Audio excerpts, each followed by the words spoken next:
Horror প্রেমীদের জন্য 2026 সালটা হতে যাচ্ছে এক রোমাঞ্চকর বছর।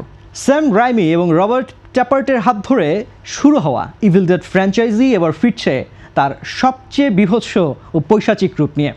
এই দুটি শব্দ কেন ব্যবহার করলাম বুঝে যাবেন এক্ষুনি।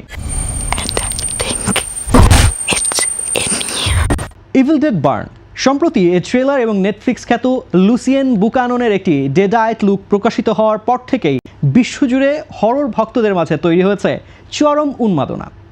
পদ্মা সেতু, মেট্রো রেল এবং এলিভেটেড এক্সপ্রেসওয়ে নির্মাণের গর্বিত অংশীদার বসুন্ধরা সিমেন্ট। ফরাসি নির্মাতা সেবাস্তিয়ান ভানিকেজ, যিনি 2024 সালে তার ইনফেস্টেড সিনেমা দিয়ে খোদ স্যাম রাইমিকেও মুগ্ধ করেছিলেন, তিনি এবার পরিচালক হিসেবে এই ফ্র্যাঞ্চাইজিকে দিতে যাচ্ছেন এক নতুন মাত্রা।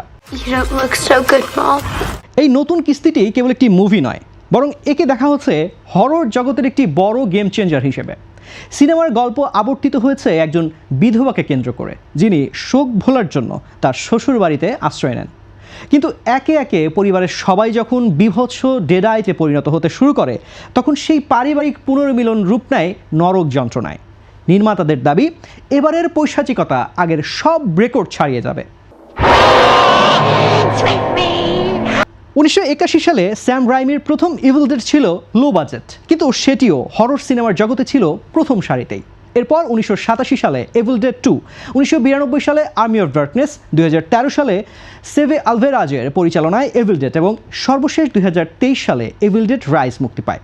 প্রতিটি সিনেমাই তার নিজস্ব কায়দায় দর্শকদের ভয় দেখিয়েছে, তবে সমালোচকদের অনেকেই বলছেন ইভিল ডেড বার্ন এর ভিজুয়াল এবং স্টোরি টেলিং এতটাই তীক্ষ্ণ যে এটি পূর্বের সবগুলোকে ছাড়িয়ে যেতে পারে।